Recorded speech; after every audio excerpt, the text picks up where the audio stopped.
Et la parole est à Monsieur Thierry Braillard pour 5 minutes.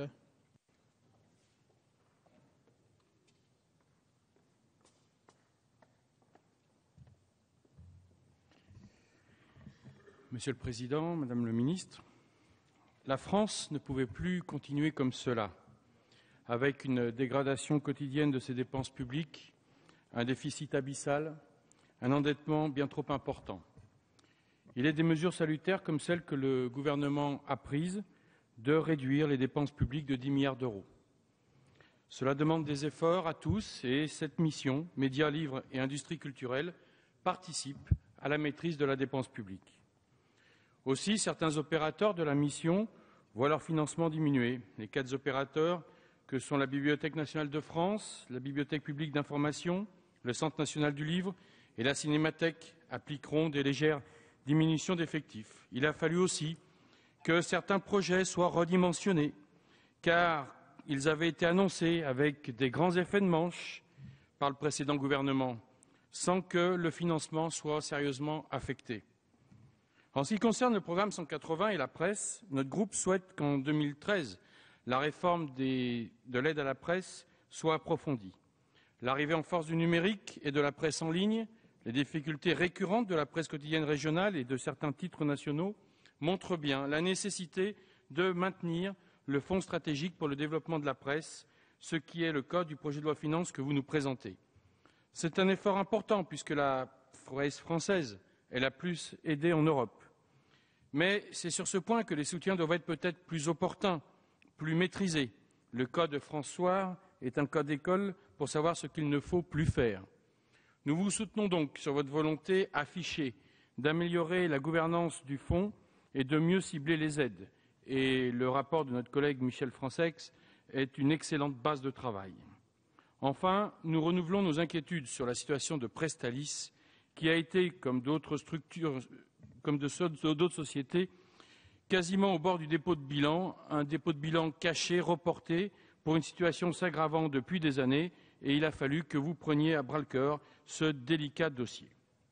Si le programme 334 sur le livre et les industries culturelles n'appelle de notre part aucune remarque particulière, à l'exception du questionnement de la concurrence des ventes en ligne, il n'en est pas de même sur le programme 313 relatif à la contribution à l'audiovisuel et la diversité radiophonique.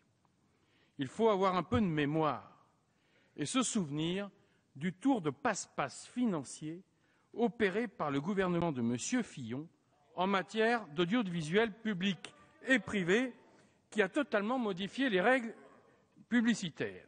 Et M. Rocheboine, je vais vous raconter avec précision quel est ce tour de passe-passe.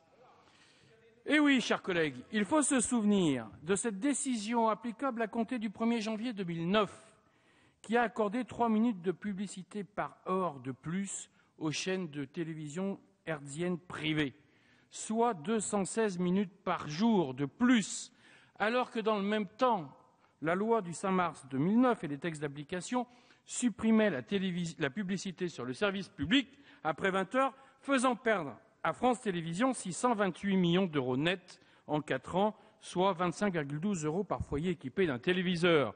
Ce qu'on a pris à l'audiovisuel public, vous l'avez donné à vos amis de l'audiovisuel privé. Ça, c'est la réalité. C'est un héritage laissé par l'UMT qui se sent aujourd'hui en capacité de vouloir nous donner la leçon sur ce thème, alors qu'il ferait mieux de balayer devant sa porte.